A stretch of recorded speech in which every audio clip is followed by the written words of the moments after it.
Hello everyone, welcome back to my channel. आज मैं आप लोगों के साथ कुछ बातें शेयर करने वाली हूँ जो कि आप लोगों ने मैंने वीडियो डाला था, आप लोगों ने देखा होगा, मेरी ननद की मधुश्रावणी। तो आप लोग सोच रहे हो कि अरे ये मधुश्रावणी क्या होता है। मैंने भी किया था, लेकिन मैंने वीडियो उस समय नहीं बनाया था, और जो बाद में बना के मैंने डाला है वो ऐसे छोटे छोटे क्लिप्स है। तो आप लोगों को लग रहा होगा कि अरे ये क्या है, ये तो कुछ नया है। क्योंकि जो लोग मतलब ये होता है ना उस साइड से नहीं है, मतलब एक होता है आरा जिला वाला साइड, और एक होता है छपरा जिला साइड, और एक उसी मतलब बिहार में एक और साइड है जो कि है सहरसा डिस्ट्रिक्ट। तो मेरे जो हस्बैंड हैं वो सहरसा से हैं। उन लोगों में ऐसा होता है, मतलब जो शादी करके लड़की आती है तो जो शादी का जो पहला श्रावण होता है उसमें लड़की को, चाहे वो अगर मान के चलेगी ना, अभी चार या 5 जितनी भी सोमवारी पड़ रही है, एक बार पड़ा था ना दो महीने का श्रावण, तो उसमें क्या होता है ना, लड़की को 1 महीने पूरे फास्टिंग में रहना। फास्टिंग नहीं, बताती हूँ मैं फास्टिंग नहीं, 1 महीना पूरा मतलब नमक नहीं खाना होता, और हर डे मतलब पर डे पूजा होता है। और जो मैंने किया था, मैंने या फिर जो मेरी ननद कर रही है, उसमें भी वैसा कुछ नहीं है। हम लोगों को 14 दिन तक नमक नहीं खाना था, और मैंने खाया था नमक, वो नहीं खा रही हैं, वो 14 दिनों से अभी तक बिल्कुल भी नमक नहीं खाई हैं। और मैंने इसलिए खा लिया था क्योंकि मेरी बाबू होने वाली थी, तो बाबू के समय में तो बिना नमक खाए तो मैं बिल्कुल भी नहीं रह सकती थी, इसलिए मैंने बाबू के टाइम में खा लिया था, और मेरी ननद नहीं खा रही हैं। तो 14 दिन तक नमक नहीं खाते हैं, फास्टिंग होता है, और रोज़ पूजा होता है, और जो मधुश्रावणी का लास्ट डे होता है उसमें दोनों हस्बैंड वाइफ दोनों मिलकर मतलब पूजा करते हैं, बैठते हैं, और उस दिन मतलब सारे लोगों को बुलाते हैं, खाना वाना सारा कुछ होता है, पार्टी, मतलब एक पार्टी जो बोलते हैं ना, वो पार्टी होता है उस दिन, लास्ट वाले दिन। तो जो मेरी ननद का जो लास्ट डे है वो कल है, तो कल हमारे यहाँ पे पूरा पार्टी वार्टी ऐसा सब कुछ होगा, अरेंजमेंट वो सारा कुछ चल रहा है।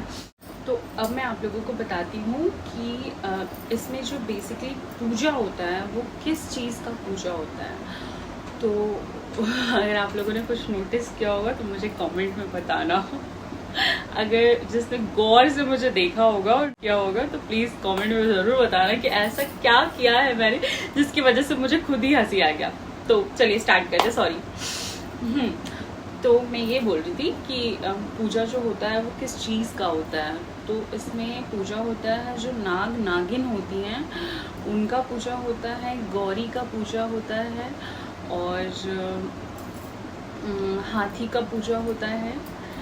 और इसमें मैंने ये देखा है कि जितने भी पेड़ पौधे फूल सारी चीज़ें, मतलब सुबह में लड़की जाती है और सारा, मतलब होता है ना बाग, यहाँ पे तो बाग वाग है नहीं, गार्डन वार्डन वैसा कुछ है नहीं, तो जितने भी मतलब जहाँ से भी वो फूल पत्ते सारी चीज़ें, मतलब पत्ते भी, सारी चीज़ों के पत्ते लेकर आती है घर पे, वो डाल सजाती है। और वो कहते हैं ना डाल, देखते हैं ना, मैंने डाला था फोटोज़ में, देखे ना बहुत सुंदर सा डाल बना हुआ था, तो वो सजा कर, और फिर उससे क्या होता है कि वो चढ़ाती हैं बिसहर पे, और नाग नागिन पे, फिर सारी चीज़ों पूजा करती हैं, गौरी का पूजा करती हैं। तो जितना मुझे मतलब मैंने नोटिस किया है, मुझे जितना समझ में आया था, समझ में तो मैं सारा कुछ आ रहा था, लेकिन होता है ना कि उतना याद नहीं रहता, तो वैसे पूजा होता है। और जो आप लोगों ने देखा होगा कि उसमें सब बोलते हैं ना कि अरे यार नहीं, वो तो बहुत, मतलब वो ना दागा जाता है, जो पता है वो घुटनों में जो दागा जाता है उसको क्या बोलते हैं, टेढ़ी दागना ना। तो मेरा वो नहीं हुआ था बाबू के कारण, क्योंकि बोलते हैं कि अगर मतलब जो औरत प्रेग्नेंट हो अगर उसको दागते हैं तो उसके बच्चे पे इफ़ेक्ट पड़ता है, इसलिए वो चीज़ मेरा नहीं हुआ था। बट मेरी ननद का होने वाला है, तो मैं आप लोगों के साथ ज़रूर शेयर करूँगी। मुझे हंसी आ रहा, रश्मि जी सोचेंगी कि देखो भाभी मैं मुझे दागा जाएगा और भाभी को हंसी आ रहा है। बट ये रिचुअल है, तो वही होता है कि वो लड़की को लड़का ऐसे आंख बंद करके रखता है और जो भी मतलब कर रहा होता है, करवा रहा होता है पूजा, वो उसको दागते हैं, उसको दोनों घुटने पे दागा जाता है। और मैंने ये सुना है, अभी मैं देखूंगी कि क्या होता है कि जब तक घुटने पे अगर फोड़ी ना आ जाए ना, क्या कहते हैं, फोड़ा आने के लिए ही वो दागा जाता है। वो ऐसा कुछ होगा नियम, उसके लिए होता है, तो फोड़ा आना ही चाहिए। तो हमारे में क्या होता है, हमारे में होता है तीज, जो कि मतलब जो भी शादीशुदा औरत होती है वो हर साल तीज करती हैं अपने पति की लंबी उम्र के लिए। वैसे ही ये इस मतलब जो मेरे ससुराल वाले हैं उनके कास्ट में होता है कि जो शादी के बाद जो लड़की आती है वो मतलब वो एक ही साल करती है ये मधुश्रावणी, और वो उसी साल करके मतलब होता है ना अपने पति की मतलब लंबी उम्र के लिए किया जाता है। और वो एक ही बार करके मतलब 14 दिन का उपवास करके लड़की अपने पति की लंबी उम्र के लिए आशीर्वाद ले लेती हैं। ऐसा माना जाता है कि जो औरत कर लेती है उसके पति की लंबी उम्र मतलब माँ गौरी देती हैं और उन पे अपना आशीर्वाद हमेशा बनाए रखती हैं।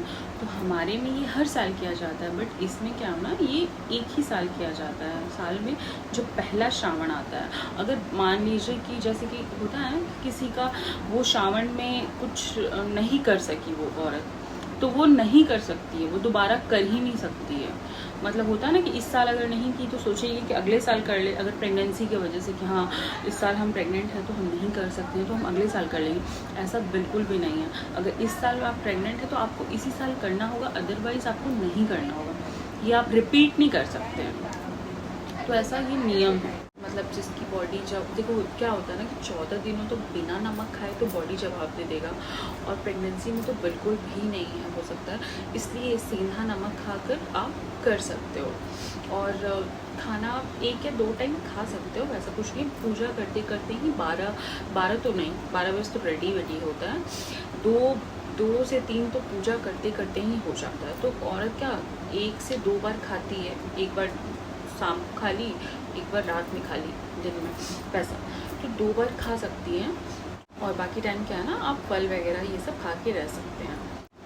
और पता है इसमें ना एक चीज़ बहुत अच्छा लगा मुझे कि जो लड़की मतलब अपने मायके में करना चाहती है, वो जैसे कि होता है ना किसी की फैमिली में सारे लोग हैं कि हाँ चलो मायके में वो मतलब है लोग कि संभाल सकते हैं, तो जो मायके में करना चाहती है वो मायके में भी कर सकती है, और जो ससुराल में करना चाहती है वो ससुराल में भी कर सकती है। और ये अधिकतर लड़कियां क्या होता है ना मायके में ही अपना करती है, क्योंकि मायके में क्या है कि सारे लोग होते हैं, अच्छे से सारा उसका ध्यान रखते हैं, और ऐसा नहीं है ससुराल में भी अच्छे से ध्यान रखते हैं उसके खाने पीने हर चीज़ से लेकर।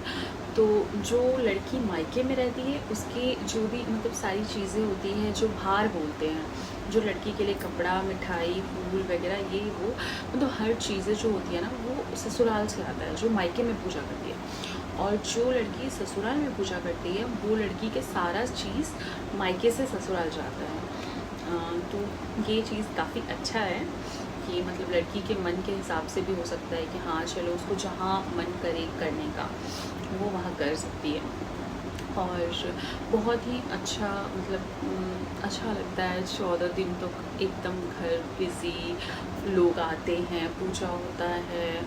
तो इससे आप लोगों को लग ही रहा होगा कि कल का वीडियो मेरा बहुत ही ज़्यादा इंटरेस्टिंग होने वाला है। कल बहुत मज़ा आएगा आप लोगों को वीडियो देखकर, और हमारे रिचुअल्स देखकर और ज़्यादा अच्छा लगेगा आप लोगों को। मिलते हैं कल फिर से एक नए वीडियो के साथ, और थैंक्स फॉर वॉचिंग। आप लोग ऐसे ही बने रहिए, ऐसे ही प्यार बनाए रखिए। Bye bye.